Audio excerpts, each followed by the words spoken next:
Hey, what's happening? Before we jump into the show, I wanted to see if you had any music on a hard drive. You have a band, you have a project, and you want to self-release your own music. Well, there's an easy way to do it. You can go to distrokid.com/VIP/hyphenate and go get your music up on all the streamers. You keep 100% of your royalties, and you can get 30% off by using this code. It's a great, easy way to get your music up on the streamers and share it with your fans, your friends, your family, your mom, your dog, everybody. Everyone wants to hear it. But go to distrokid.com/VIP/hyphenate, HYPHENATE, and send me the link. I want to hear it too. Send your mom the link. Send your dog the link. They all want to hear it too.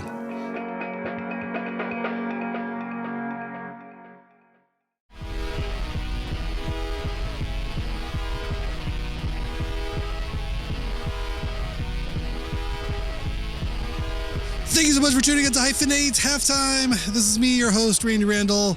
This is our show for Monday, February 24th. With me, as always, Mr. Aaron Farley. How do you do this Monday, February 24th?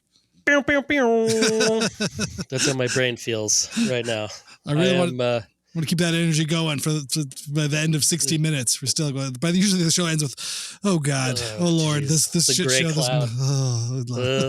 Somebody save us from this misery. Why are we talking about anything other than all the other stuff? The nightmare of the government. Yes. Okay, yeah. Yes. Where do we start? I always want to start off strong. Who doesn't want a king, right? Who doesn't want a king?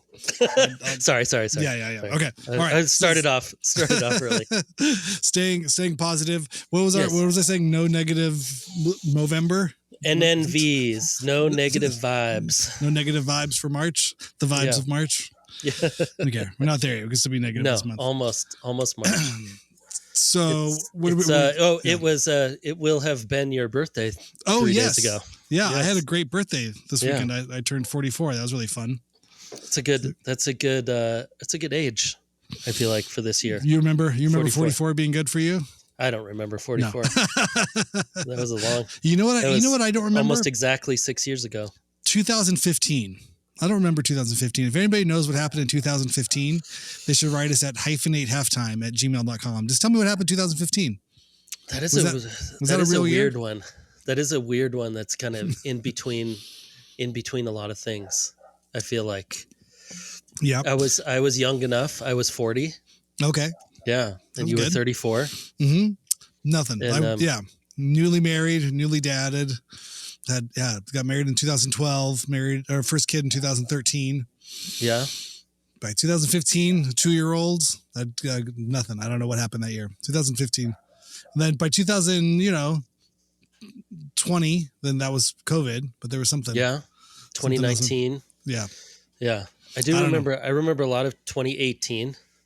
That's where you and I were working on a lot of fun stuff. Oh, right. That was the record. Changes happening. That was fun. Yeah. And I look at that year, actually, there's kind of a lot when I'm looking back at my stuff. I'm like, there was a lot of things happening in 2018. Yeah.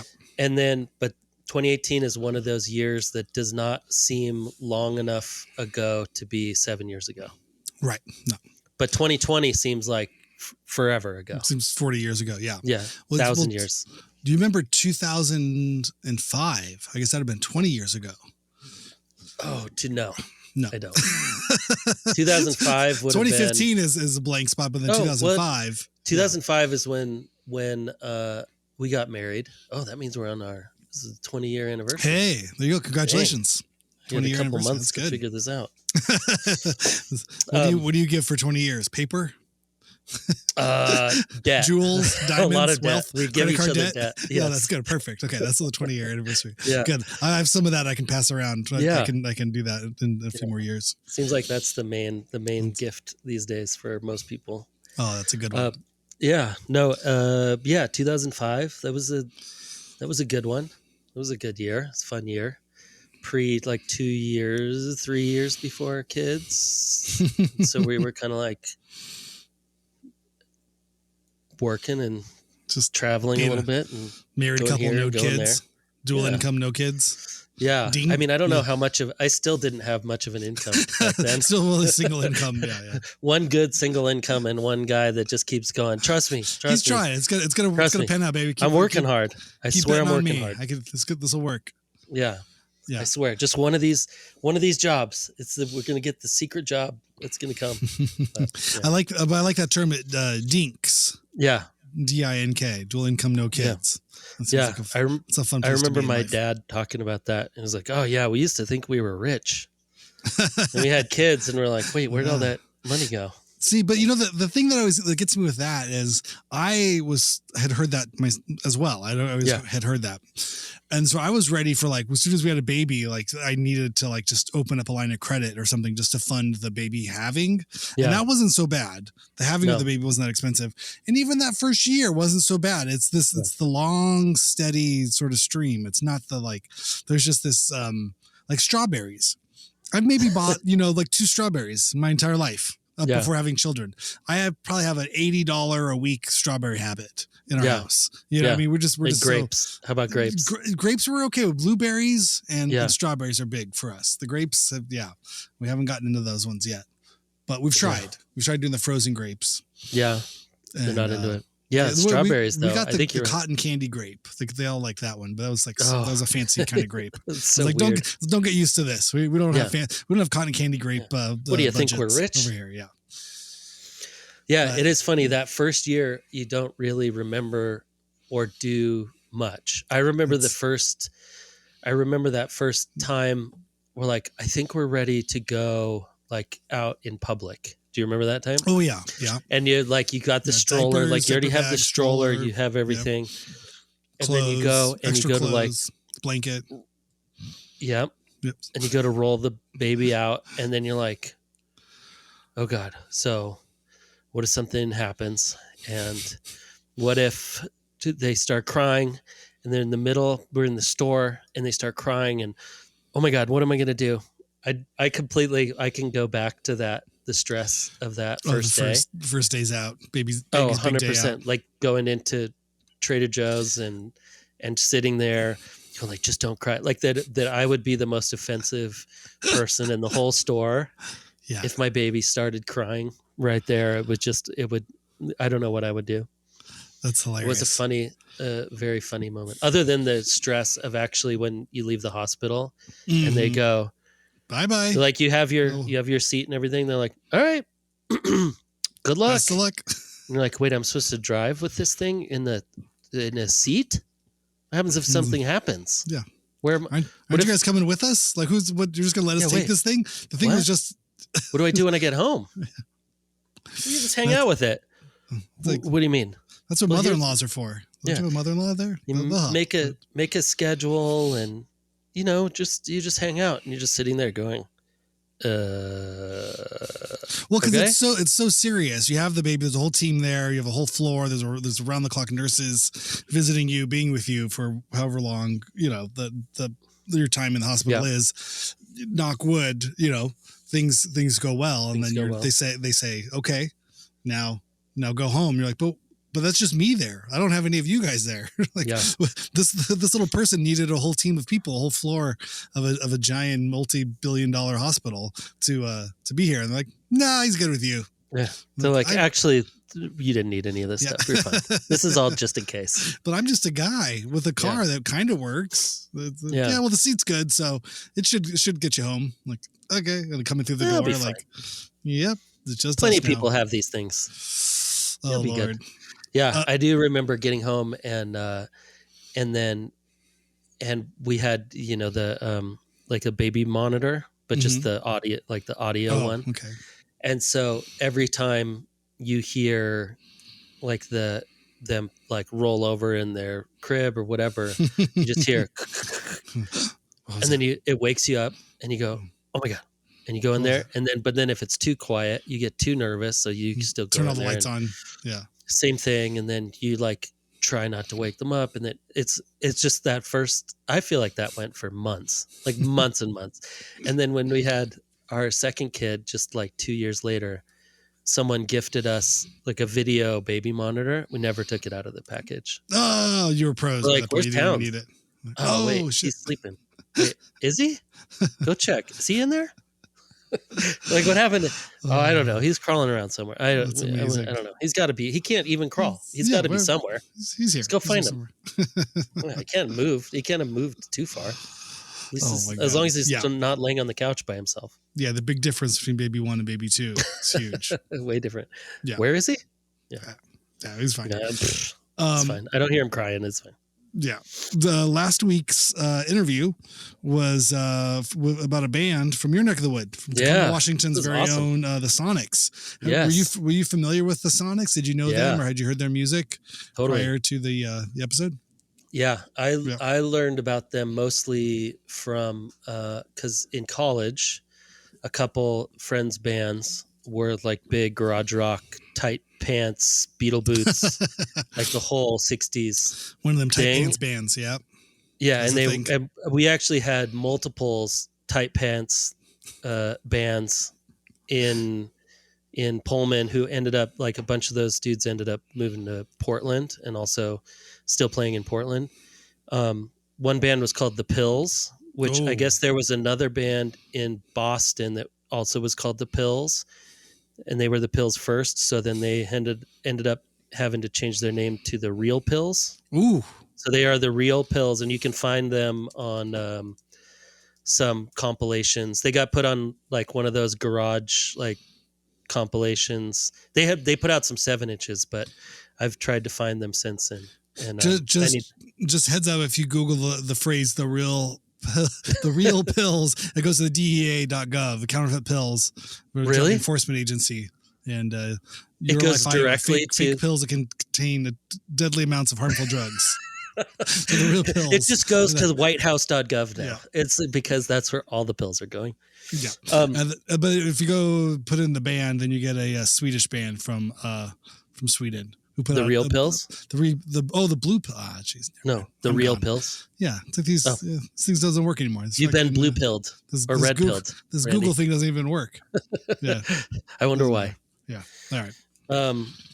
Okay, I was going to make a bad political joke. But, we're staying positive. Yeah. So you had the garage rock dudes. Would they cover? Strychnine? No, but it was fully. Like I sat in on bass for a couple shows, and they're like, okay, it was fast, and I was not dressed correctly. Yeah, I was bad at. I'm like, yeah, I'm close, and they're like, that's like a velvet jacket. And I'm like, that's all I got. That's all I got.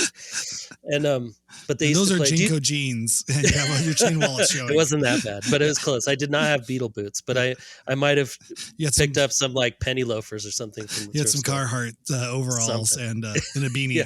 This is good, right, guys? So, yeah. You said tight pants. I mean, they're not size 42. Yeah, these are really tight. They're not size 42 Levi's. But there was a great band, The Pills, and then there was another band that was more on the punk side of thing called Jetpack. And they were awesome. It's a good band name. We got to get Ryder in here to review these band names. Amazing, yeah, and amazing bands, amazing like. Even at that time, like songwriting, and I didn't know anything really about garage music or anything, but have you heard of the band The Makers?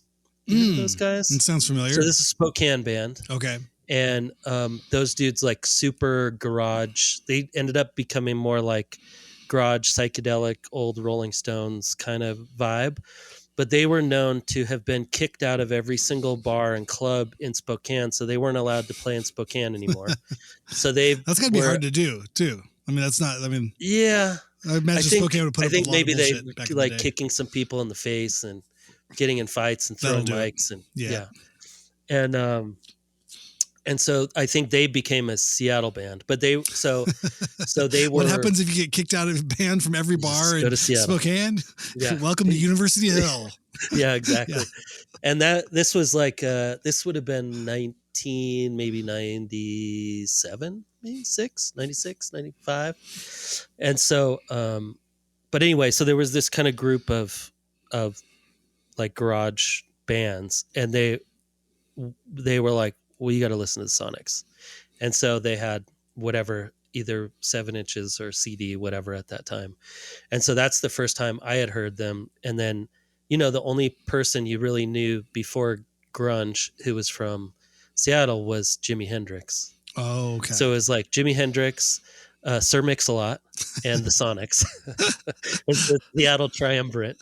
That's incredible. Yeah. pre grunge. Those are the things you're proud of musically from the Pacific Northwest. That's it. Got it. That's it. Whoa. There's nothing else.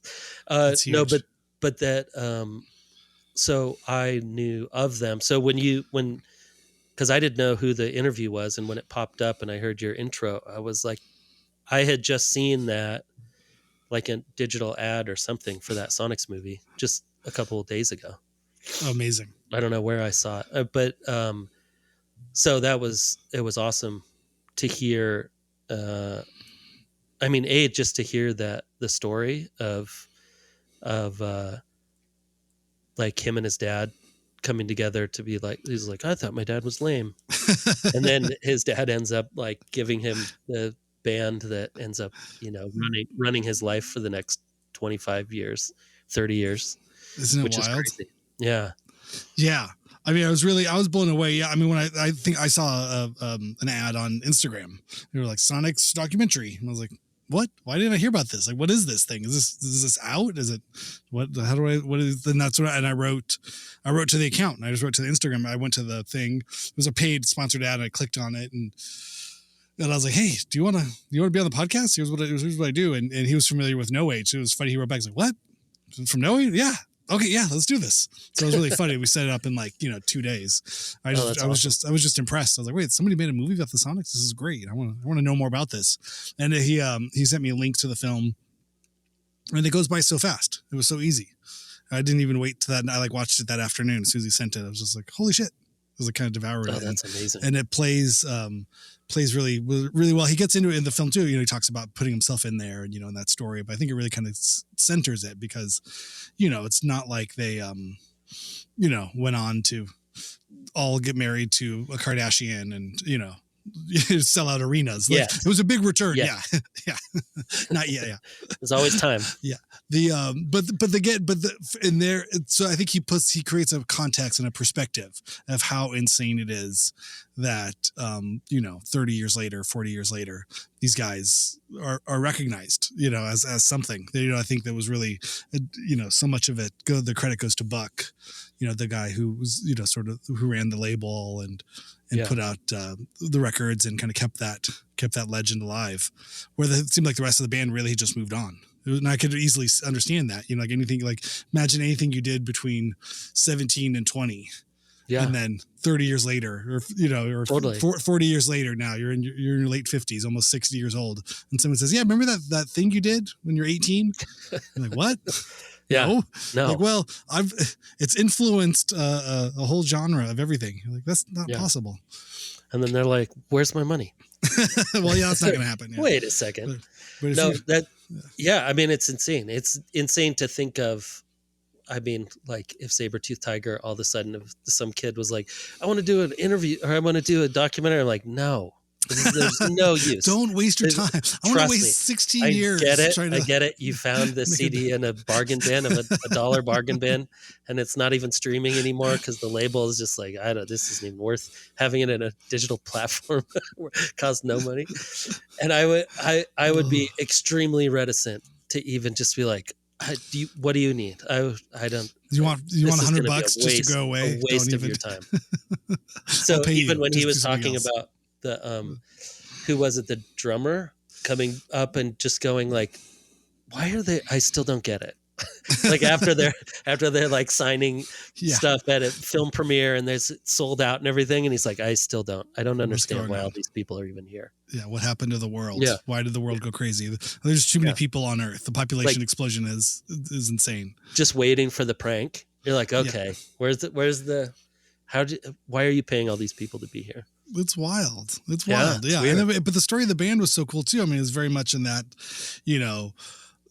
post Beatles sort of world, and American rock and roll DIY garage rock of, that first wave of that, that thing. And one of the more purest distillations of sort of that, energy.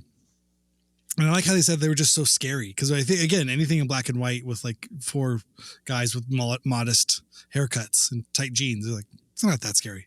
Yeah. But just what that represented, what that represented at the time. And just having context for that as a band. Even just having long hair, like a guy with long hair in the mid 60s was just like drug addicts, heroin addicts. It was something akin to like Slipknot or something now. Yeah. If you just saw a bunch of guys walking around in masks or something, you're like, what? Yeah. Like anyone who just is not like, that person is not following the rules. And that makes me extremely scared, especially in a time where there were so many rules. Yeah. And also just being from Tacoma, I mean, you can kind of speak to, I think that, he talks about it a little bit in the film, but just that, what the Pacific Northwest was, before the 90s, before Starbucks, before grunge, this real, it's just quiet logging communities. Yeah. I mean, I don't even really know Tacoma that well, but even Seattle in the 80s or Portland even in the 80s was just like a harbor town. I mean, it was like, there were this big downtown, and obviously it was kind of, especially Seattle being right on the water is a big Northwest hub for everything. It's kind of where everything comes in, but it really didn't seem like nothing was, I don't know. I remember even in the 90s coming to California for this first time and just seeing like the things that were in TV shows, like modern things. Like we didn't have modern like shoe stores and, like before Zoomies, like before mall culture. There was nowhere to get something that was cool from a magazine. Like skateboards, like you'd get Sears, some stuff, but it was Pennies, you'd get everything after, your fashion. Like where do they even get these things? You see in the magazines, like mostly like skate magazines and stuff. Sure, like, I don't even know where do you even get this stuff? You can't, like, you order it. Like I guess you'd order it through the catalog. Like you'd get a catalog, but then I come down. I'm like, oh my god, there's surf shops everywhere. I went to Santa Monica. This stuff I see on TV. When I was 17. Yeah. Oh yeah. I went to Santa Monica when I was 17. Was just, I couldn't handle it. I was like, this is where they get it all. It's all here. And it's literally in like a 2-block radius right next to the ocean. Promenade. You just, that's exactly where I'm talking about. And we went to the 3rd Street Promenade and just walked down and just went, this is crazy. I can't believe I need some Jimmy Z's. I need some Hawaiian shirts. Yeah. Pierce and Arrow shirts, like all these like surf brands. And so the Northwest really, like even when you'd go to Seattle, there'd be like a couple fancy, like nice Patagonia. Shops. I mean, maybe, I don't know. But like even more just like fashion-y, like city things. Sure. And every once, but even back then, Portland wasn't like that. Even when I moved there, it was in 98, 97, that even then it was just like there were a couple high-end stores and there was like the Pearl District and like these things were just happening, but it was so separated from, even at that point, I'd go to New York for work as a photo assistant and it was like a year ahead, 2 years. You'd walk by and there'd be like the Prada store. Like, oh, this stuff actually really exists. I've only seen this in magazines. Like those weird things. That was just the general, they just took time for cultural movements or whatever to catch. That's you always hear about different things, whether it was a band or a film or whatever, just things physically had to travel. There was not, there was not places. But what that made though, is that these like really unique scenes in every city that I think is the uniqueness is a little tougher now because even if something's hegemony unique, wasn't really a thing. Well, and it doesn't have time to like fester in its own uniqueness before it goes out to the world. Like it's this little unique thing and it's like, hey, Instagram, here's this little unique thing. And then if you could be in St. Louis and it could catch on in LA or wherever for this other group of kids and like, oh, well, that's done. That's not unique anymore. And that was the end of that story. Yeah. That's how that goes. Where, I mean, even from, I feel like the smell, like all that, like that kind of like had a lot of time to fester in its own uniqueness for all these little bands to start that were like really weird in LA centric at that time sound. Yeah. Right? Like quirky, weird, like super different. All the bands are very different from each other, but it all, like, you guys could all play together, and it all, like, the shows would still seem very cohesive and fun and positive. Like, there was just all this weird stuff that would happen that I feel like now local scenes would sort of, totally. I'm trying to think with Seattle. All I knew of Seattle growing up was Harry and the Hendersons was in Seattle. yeah, totally. And they probably shot that in La Cañada. I don't know, or they shot that in Burbank or something. But in terms of like the big mountains or wherever the house was, and these kind of things, like just them yelling at Harry met Sally, throwing stuff at him. When Harry and the Hendersons met Sally. Wait, that is weird, because When Harry Met Sally was also... No, that wasn't Seattle. No. Sleepless in Seattle. No, you're thinking Sleepless in Seattle, obviously, was Tom Hanks, right? Yeah. That's the one. When Harry Met Sally was in Seattle too. Let's just go with it. You Got Mail. That was in Seattle too. Yeah, it was a sequel to both of those movies put together, I think. Yeah. When Harry and Sally had a radio show with Frasier. Frasier met Sally and Harry. Wait, was Frasier in Seattle? Oh yeah, because it has the Space Needle on toss salads and scrambled eggs. Oh my god. Yeah, man. Yeah, but that was Seattle's really been, but Seattle has been trying hard to really keep its. And now they don't even have a. Now they don't even have a basketball team anymore. Well, that's what I was going to bring up too. I don't know why I didn't think about this when interviewing Jordan. How much of a lawsuit did the band The Sonics have against the NBA team from Seattle? The Supersonics. The Supersonics, yeah. I don't know. Right? But were they just going to be the Sonics, and then the Sonics went, oh no. Maybe like with Dinosaur Jr. Yeah. You had to be Blink 182. You couldn't just wait. What Blink. Is that? I don't. Oh, Dinosaur. There was a band called Dinosaur, so they had to add Junior to the end of it. Instead of changing it. Well, that's amazing. I didn't know that. There was already a Dinosaur, so they became Dinosaur Jr. Or Blink was just Blink, or Blink 182 was Blink, and then some band said, nope, we're that. And then so they added those numbers at the end. That's funny. Sometimes it's the best. Sometimes it works out for you. Speaking of sometimes it works out for you, I love the part where he is totally bummed, goes to Montana. And Bozeman is a nice town, but it's like a mining town. It's a weird town. You're familiar with Bozeman from your Spokane days. How far is that from Spokane? Well, no. Butte is a mining town. Bozeman is a college town. Oh, okay. It's nice. It's like, it feels like Portland kind of. I have family. I spent a lot of time in Helena, Montana. Okay. Well, I was impressed when he said they had a sushi restaurant when he was working. I was like, okay, well, it couldn't be that bad. Yeah. I mean, that was a while ago too. Yeah, but it is a college town, so that's probably why. But when he just, do I want to ruin it? I don't know. Go for it. Oh yeah, we can ruin it. Yeah. We can ruin it. Spoiler alert for last week's episode. If you haven't heard last week's episode and you don't want any spoilers for the film, Boom, the Sonic story, go listen to it now. But that I love the idea that it was the hatred for the college kids, that he was just like, they've been kind of making fun of me or giving me a hard time this whole time, and I'm over it. And like a nice mom that has a bunch of kids that just needs a spot at the restaurant. He's like, you know what?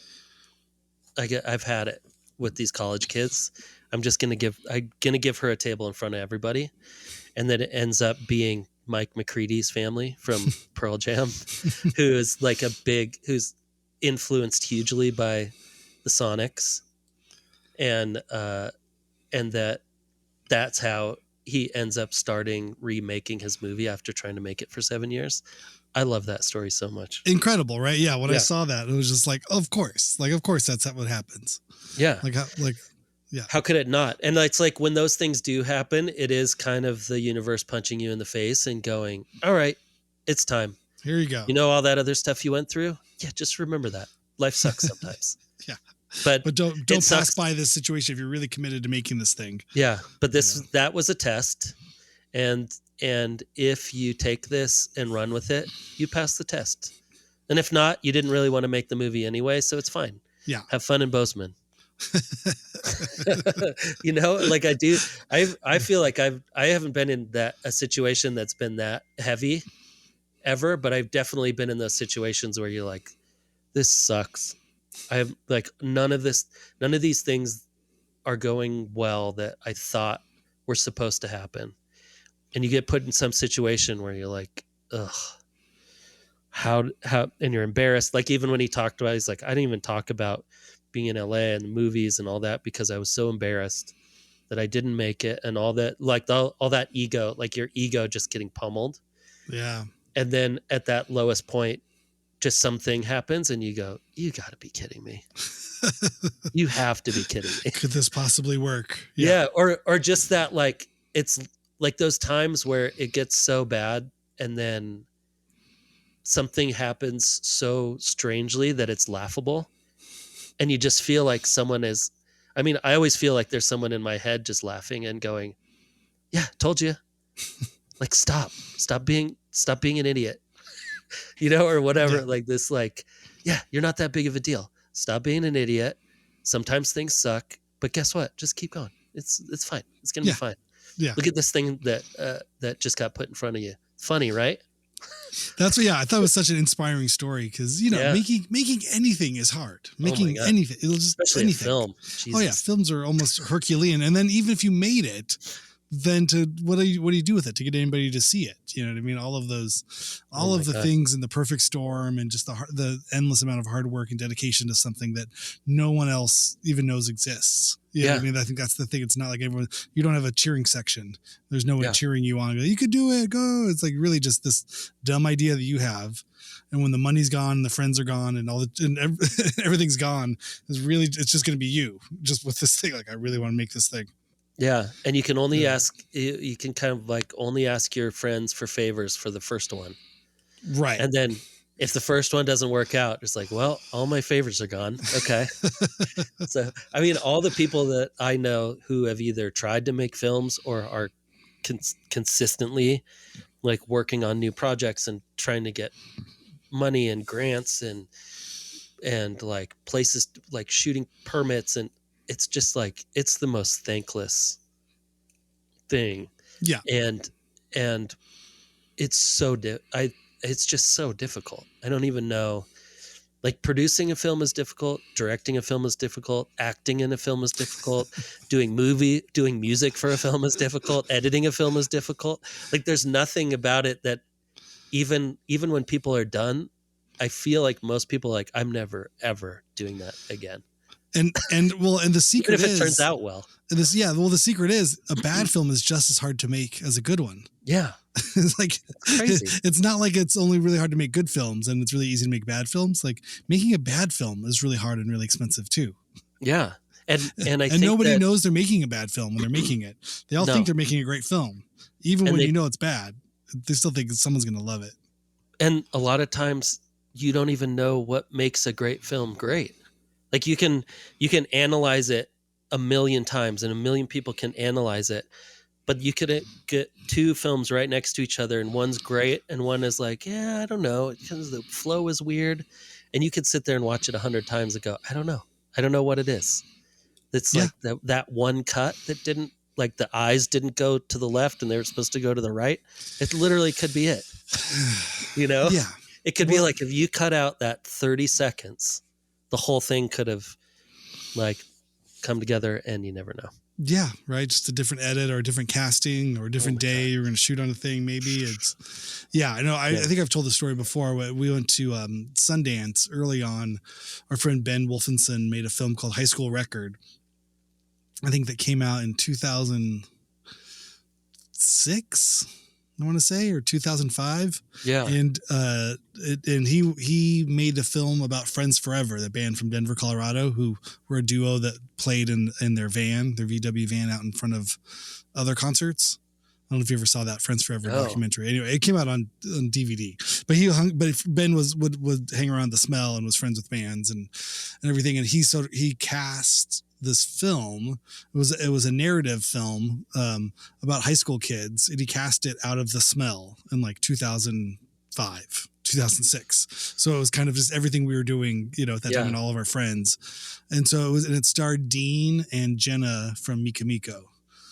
And then everybody else just from there, like Becky Stark was in it, and Jim was in it, and just everybody from it was like The Smell, like got cast on this movie, but had nothing to do with The Smell. It was about like an awkward teenager, but Dean was the star, and it was this really funny moment. I remember thinking like, okay, this could be cool, but also like, like it was like nobody knew. I played a bully that beat Dean up, and then I got cut out of them. Yeah, I like beat him up, and then but then I got cut out of the first release of the film. Oh, and then after our band got signed to a record label and we started touring, Ben put our scene back in it and put it on the cover of the thing to try to resell. Hey, it's marketing. But marketing. But I think because we were all friends, when it went to Sundance as like an unbought film, and Ben's like parents like rented a big house, and I think we had like 14 people all stay there, and we played a show as part of the thing, and there was a whole thing. It was a whole to do. Yeah. You're like, wow, this is it. This is like everyone's going to become super celebrities. And it didn't sell, but Napoleon Dynamite sold. This was like 20 years ago. Right. So when was last year? It was 2006. Cause I went to Sundance last year. So, and it was 20 years of Napoleon Dynamite. So this must've been 2006.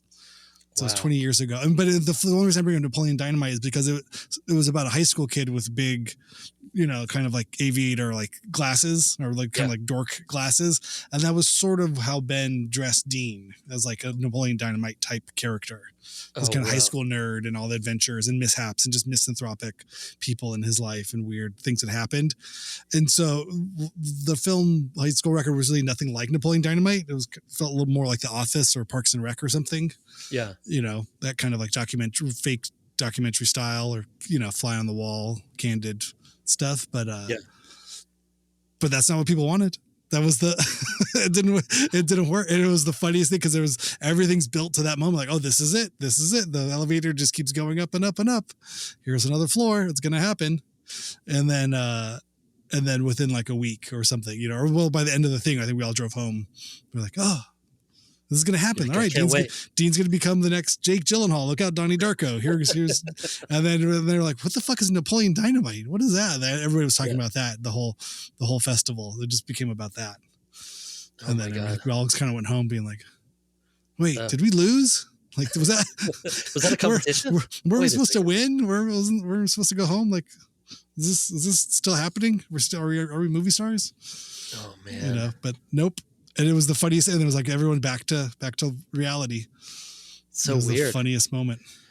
I mean, it is weird. It definitely made me, like, the interview made me think about, like, even when he said, when one of his friends questioned him and goes, so why are you even doing this? Right. He was like, I never even thought of that question. Like, I hadn't even thought of that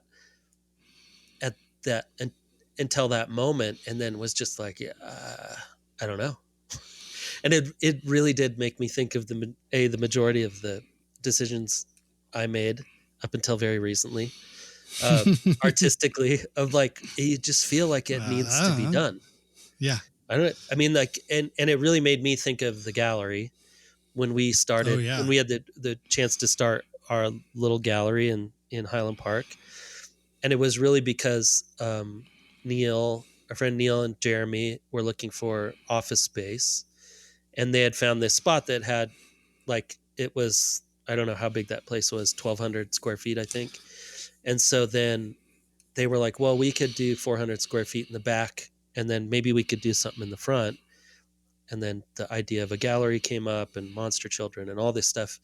And so within like a couple months, we're like, well, let's start a gallery. And, but none of us know how to do it. And we're like, well, it seems like, we put a list of 50 people together, or all of us put a list of our friends who'd made art or music or whatever. And we had a list of 100 people. and that was just our friend, our group of friends between the five of us.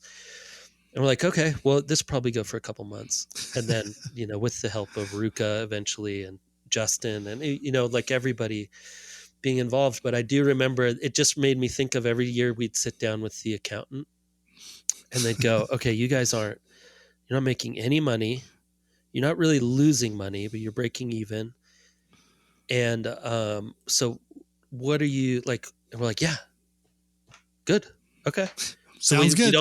We're not really making money so we don't really owe any taxes. We have to pay the accountant, and we owe like a couple $100 for whatever. And then, but we're good. And they're like, this isn't sustainable, guys. I'm like, but it's not costing us anything. What do you mean? We're like, it is until we have to pay for stuff. We all spend probably 40 plus hours a week working on this thing and getting no money, and easily. And we're there. And it's the best time of our life, and we're all young, and this sounds great. Yeah. We have the alcohol sponsor, so we don't have to pay for any of that stuff for the parties. We have our own like PA system. We had a PA for a while. Yeah, good. Yeah, everyone needs a PA. We had a PA, and where's that PA now? That's what we talked about this. I don't know. It was at XIX. It was at this studio. Right. Yeah, but they just sold that studio. So maybe the PA went with the maybe studio. It's still there. I don't know. Okay. It was up in the storage forever. I know. I was going to ask what happened with Jeremy. Do you know the story, or it was time? Oh, I mean, they haven't lived. They've been away they've been in New Jersey for 6 years now. And I don't know. It was time. Yeah. I think prices in that area probably went up, and it looked like it was a good, I don't know, probably a good move. I would say probably like photo, video, rental market is very LA up and has down. Changed a lot now. Yeah, too. And in 6 years. I haven't talked to him about any specifics. We should have. It made me think that we should have Jeremy on. Maybe we could co-interview him. Oh yeah, it'd be fun. Yeah, good to kill your radio. One. Yeah, a kill radio or a GTFE radio. Yeah, collab after 15 years or however long. A reunion. Yeah, how long ago we had that. But it did make me think of those moments where, or whatever that project that you and I did was like, this isn't going to sell any. I mean, but like people don't buy these kind of records in huge quantities, but we have a budget. We could spend that budget making an amazing art piece for a year. Mm-hmm. And like, that's why. Yeah. Like the idea of like that there's supposed to be some crazy outcome and like, whoa, this is supposed to be like, no, it's just a thing.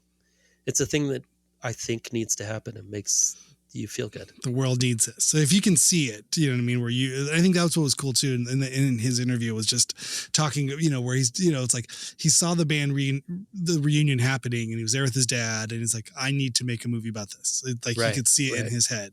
And I know that feeling, you know what I mean? You walk around and there's those moments, the inspiration just hits you like this needs to exist. Yeah. And then all kinds of then logic and pragmatism and, reality, crushes you like a ton of bricks usually. Yeah. But there's moments, you know what I mean? But when you can see that through and go, oh yeah, this needs to exist. I'm going to do everything I can to make this thing happen.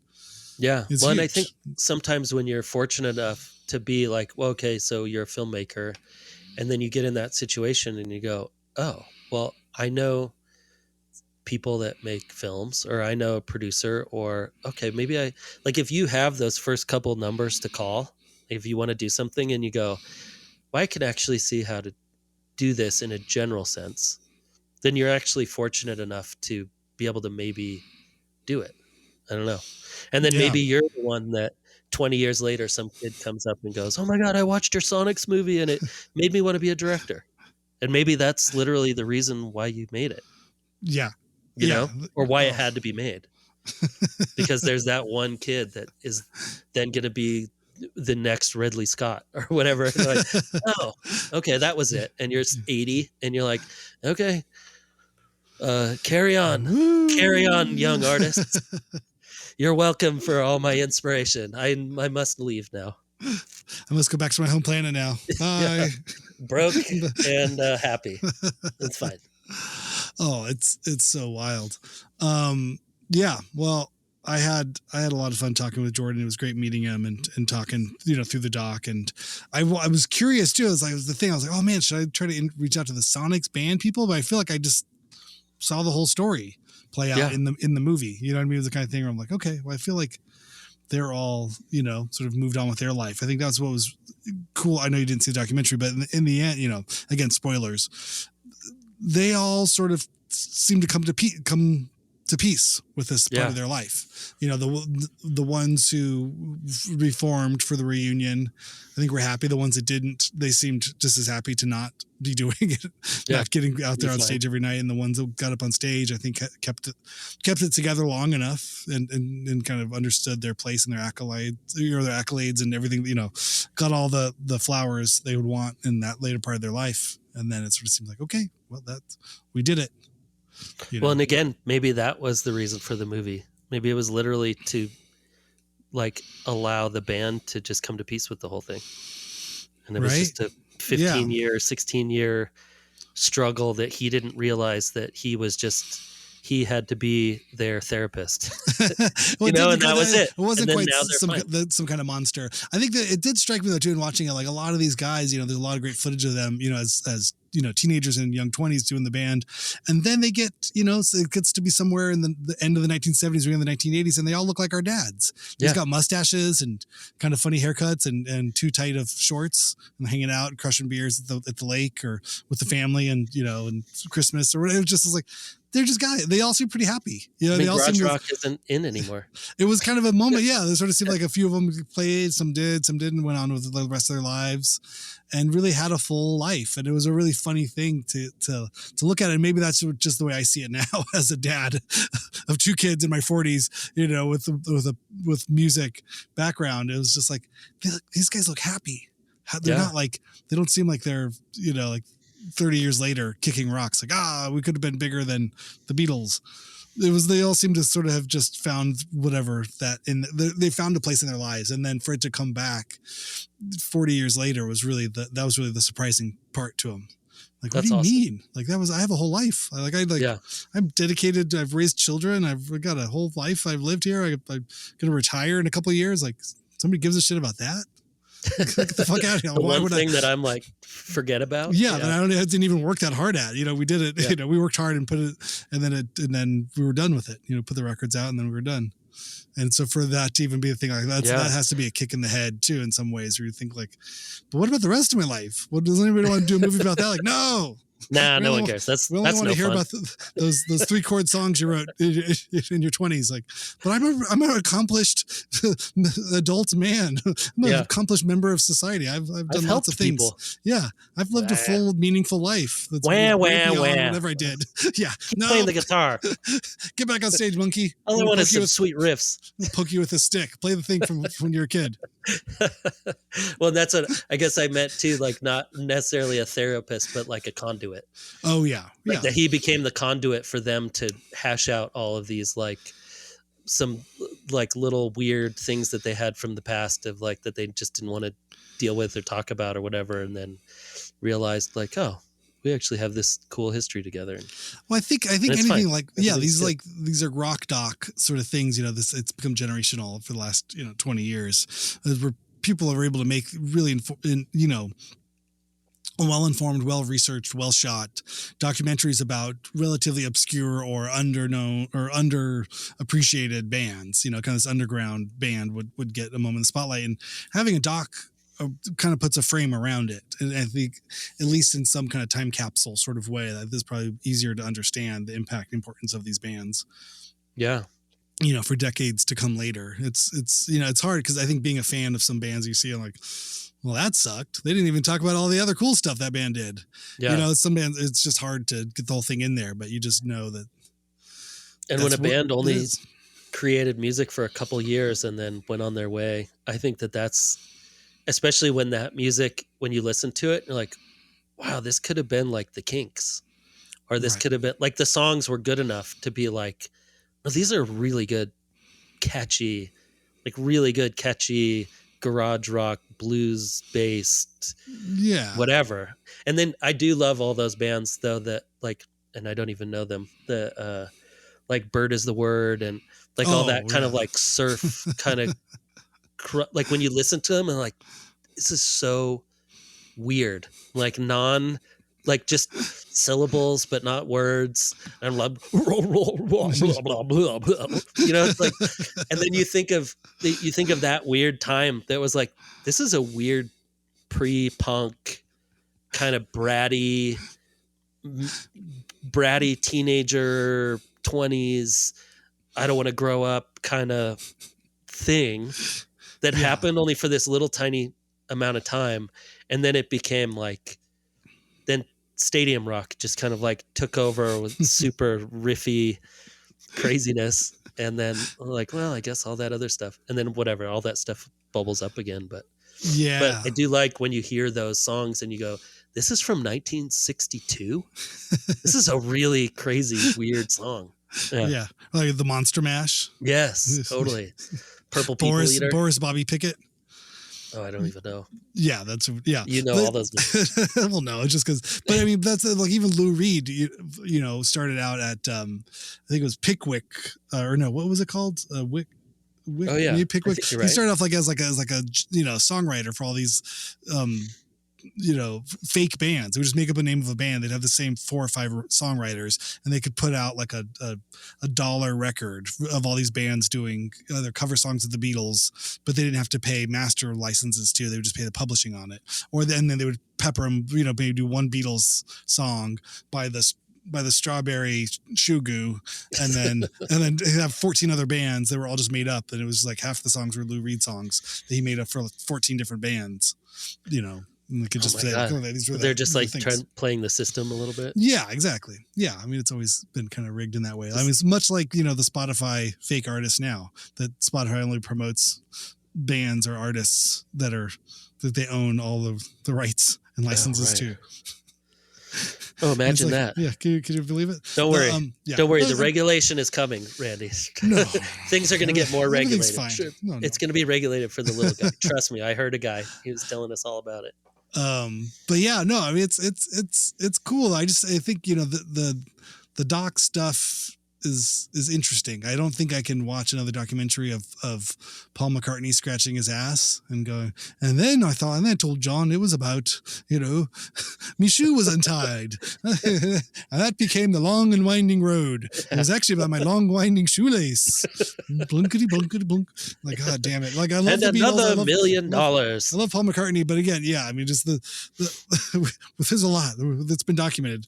New footage has come out of Paul answering the phone. This looks like B-roll of the other footage. No. Well, it's been upgraded to 8K. Yeah, of all the short ends that were left on the floor. Now we've cobbled them together and made something else. Why does George have such a huge jacket on? Why does he have 18 fingers? Yeah, I feel right. They're like, oh, don't tell anybody. Shush. That's what no one knew. That's how he looked always. I just think, I mean, there's so many bands out there, but I talked to Jordan out after we stopped recording, and it's just hard. It's just hard making any film, but he was saying, I want to make 14 other music documentaries right now. He's like, but this literally almost killed me. This is like the one thing. Money. It's like, this is the one thing I have to do, and I did it. But again, like just, and to do all these things too. I mean, you justly and correctly want to pay the band, or at least pay the publishing for the music or the masters, and you got to pay off all that stuff. And it's expensive to do music docs because you have to license all the music.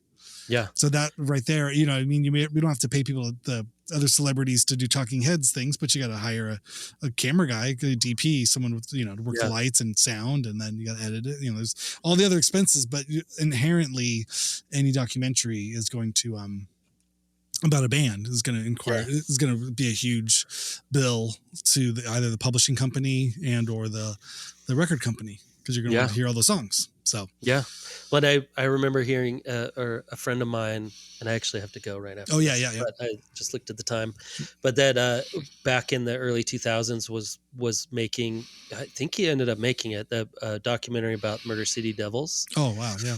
And that he had shot all this stuff and was putting it together, and then was like, just the music, and then like whoever owned the publishing was like, this is their band. They've been waiting for this, right? It's not the band. Here's the band fucked the up charge, and it's like $100,000. Literally, the band all wants to do this. It's promoting the band. Like, well, you can't use this song. You can't use this song. You can't. And I remember him just being like, wait, this is how this works? Because he was just like a kid. He had gone. I don't remember. He had gone on tour with them for a while. He just had a ton of footage, and he was putting together a thing. And then it was like, wait, this seems backwards. Yeah. And as far as I remember, the band was totally into it, and it was like, yeah, let's do this. And then it was like, yeah, but these are the reasons don't really have the that music industry people like glom onto young unknown bands and give them money for publishing or give them money for their masters, is because they want a payday. They want the band to be so well loved that some chump is gonna make a documentary about them, and then they get to hit them with the bill, because that might be the only money they'll ever see from that band. Because they're like, well, we don't care if the band gets bigger necessarily. We want our chunk of change. Yeah, at any point, if somebody's gonna use this thing, and they knew that the industry people knew that going in. The band never knew that. The band probably still doesn't know that. Like, wait, what? They're like, well, you're not the next Nirvana, so we've actually moved on. Yeah, so but I know you guys are still. If anybody ever wants to use that song, $10,000. Yeah. And like that goes to the band, right? Oh no, you guys owe us a lot of money still. It's fine. Yeah, I know. I feel like there should be a whole other podcast about publishing, but that's a story for another day. Podcast and for the all negative November month. Yeah, we can't do that on no negative March. No negative March. Yeah, we'll do negative April, and we'll do all talks about publishing contracts. Just talk shit about how horrible those fucking blood sucking demon. You don't own your life. Next on Hyphenate. It's Randy Randall. All right, everybody, be well. This is Monday. Have a great week. It's the end of February, and then everybody wish Randy a happy belated birthday. Yes. If you go ahead and do that, that'd be fantastic. Yeah. I'm gonna go ahead and need you to wish me a belated happy birthday. Yeah. All right. Bye. See ya.